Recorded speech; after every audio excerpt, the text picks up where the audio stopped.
Hello ব্রাইভার্সরা, কি অবস্থা সবার? সকালে ভালো আছেন? চলে আসলাম আজকে আমরা নতুন একটা মোবাইলের রিভিউ নিয়ে, টেকনো স্পার্ক 40 প্রো। হ্যাঁ বন্ধুরা, আজকে আমরা এই ফোনটার রিভিউ দিতে চলেছি, তো অবশ্যই চ্যানেলটি সাবস্ক্রাইব করে ভিডিওটি লাইক দিয়ে আমাদের পাশে থাকুন। তো চলুন আর কথা না বলে ছোট্ট একটা ইন্টারভিউর মাধ্যমে আবার ভিডিওতে ফিরে আসা যাক।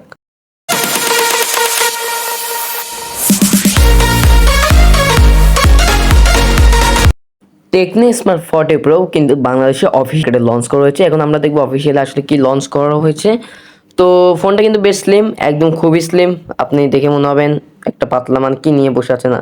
তো ফোনটা এখানে আনবক্সিং করলে আপনি প্রথমে ফোনটা পেয়ে যাবেন। তো ফোনটাকে সাইডে রাখা যাক, দেখে যাক ভিতরে আর কি কি আছে। আমি আগে বলে দিচ্ছি, ভিতরে মূলত একটা কাভার পাবেন, আর এখানে একটা চার্জার পাবেন, যা কিনা 45 ওয়াটের একটি ফাস্ট চার্জার। আর এখানে আপনারা কেবলটা পেয়ে যাবেন, মানে বক্স কন্টেন্ট আমার মতে ভালোই ছিল। আর হ্যাঁ, আপনাদেরকে আগে ফোনের দামটা জানিয়ে দিই। ফোনটার দাম হচ্ছে মাত্র 20,000 টাকায়। তো আমরা দেখবো আসলে 20,000 টাকায় তারা আমাদেরকে কি দিচ্ছে আর কি, কি গিফট করছে আসলে আমরা সেটাই দেখবো। তো ডিজাইনটা দেখে বেশ অনেকের কাছে ভালো লাগবে। আর ডিজাইনটা কার সাথে মনে হচ্ছে মিলে যায়। হ্যাঁ, অবভিয়াসলি আপনার কাছে ডিজাইনটা একদম চীন প্রযোজিত মনে হবে, অবশ্যই স্যামসাং এর সাথে। স্যামসাং S23 সিরিজ, মানে বেশিরভাগ স্যামসাং এর ফোনের সাথে আপনার এই ফোনটার মিল পাবেন। এখানে কপি করাটা ঠিক নয়। ইউআই অনেকের কাছে ভালো লাগবে, কোনো ল্যাগ ট্যাগ নাই এই ফোনটাতে, কোনো ল্যাগের ইস্যু পাওয়া যায় নাই। ফোনটার মূল হচ্ছে ফোনটা বেশ স্লিম, আর ফোনটার ডিসপ্লেটা দেখুন বেশ ন্যারো, মানে চিনতে অনেক ন্যারো, সুপার ন্যারো বলা যাবে না। আর এই ফোনটাতে অনেক এআই সিস্টেমগুলো রয়েছে, অনেক এআই ইমেজ রয়েছে, অনেক কিছুই রয়েছে, যেগুলো কিন্তু আপনারা আস্তে আস্তে দেখতে পারবেন আর কি। তো ফোনটা নিয়ে আমরা আস্তে আস্তে বিস্তারিত আলোচনা করবো। ততক্ষণ আপনারা আমাদের ভিডিওটিতে অবশ্যই লাইক করে দিয়ে আর চ্যানেলটি সাবস্ক্রাইব করে আমাদের পাশে থাকবেন, এটা কিন্তু মানে ভুলে যায় না আবার। তো ফোনটা খুব স্মুথ। আর এখানে প্রসেসর হিসাবে রয়েছে, আগেই তো প্রসেসর বললে হবে না, আগে আমরা দেখবো ফোনটা ডিসপ্লেতে কি রয়েছে। এমনের ডিসপ্লে রয়েছে যা কিনা আবার এখানে আন্ডার ডিসপ্লে ফিঙ্গারপ্রিন্ট রয়েছে, যা কিনা খুব ফাস্ট ছিল, একদম সুপার ফাস্ট না তবে ফাস্ট। বেশ স্লিম রয়েছে এখানে। সাইড ফিঙ্গারপ্রিন্ট আন্ডার ডিসপ্লেতে বললাম, ক্যামেরা এখানে মূলত একটাই রয়েছে, দেখে মনে হবে তিনটা, আসলে কাজের সূত্র এখানে একটাই। তো অ্যামোলেড ডিসপ্লে রয়েছে, 1 বিলিয়ন কালার সাপোর্ট করে ফোনটাতে। সাথে রয়েছে 144 হার্জের রিফ্রেশ রেট রয়েছে, সাথে 1.5K রেজলিউশন রয়েছে। এখন এই যে প্রসেসরটা, এই প্রসেসরটা হচ্ছে মিডিয়াটেকের হেলিও G100। তবে হেলিও G100 120 হার্জের বেশি নিতে পারে না। তাহলে কিভাবে তারা এখানে 144 হার্জ দিল সেটাই বলছি। এখানে মূলত তারা টেকনো নিজস্ব প্রসেসর একটা ইউজ করেছে, টেকনো T9 কি একটা জানি প্রসেসর, যার কারণে 144 হার্জ নিচ্ছে আর কি। আর 1.5K রেজলিউশনটা এখানে সাপোর্ট করে।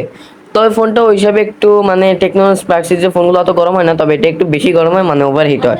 3.5 এর হেডফোন জায়গা আছে, টাইপ সি পোর্ট আছে, স্টেরিও স্পিকার রয়েছে। সাউন্ড কোয়ালিটি আমার কাছে অতটাও ভালো লাগেনি। আর হ্যাঁ, ক্যামেরাতে মেন 50 মেগাপিক্সেলের শুটার রয়েছে। ছবি স্যাম্পল আপনার কাছে কেমন লাগলো অবশ্যই কমেন্ট করে জানাতে ভুলবেন না। তো ব্যাটারি এখানে 5200 mAh একটা ব্যাটারি রয়েছে। তো সেই হিসাবে ফোনটা কিন্তু বেশ পাতলা। এখন কি হুটহাট করে যে গরম হয়ে যায়, কি পাতলার কারণে গরম হয়ে যায় আমার মনে হয় তাই। পাঞ্চাল কার্ডটা একদম সিমেট্রিক্যাল পয়েন্টে দিয়েছে। Out of the box Android 15 পেয়ে যাবেন এখানে আপনারা। আর পিপিআর হচ্ছে 440-এর মতো।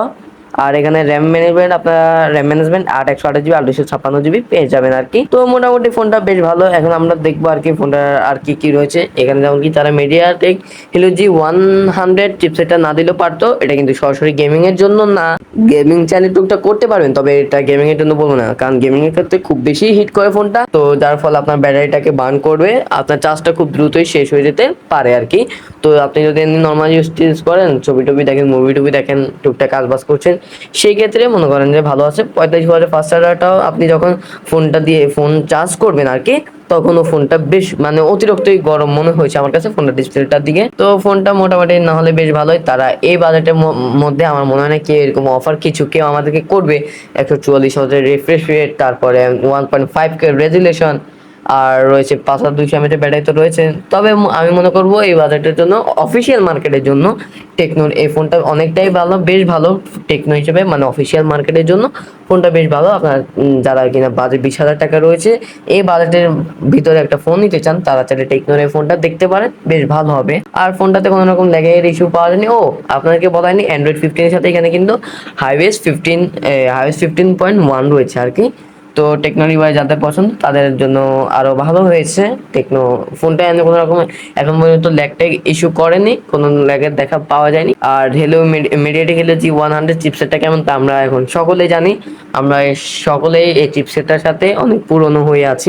আর হ্যাঁ, আরেকটা কথা বলা হয়নি, ডিসপ্লেটাকে প্রোটেকশন করছে কর্নিং গরিলা গ্লাস 7i।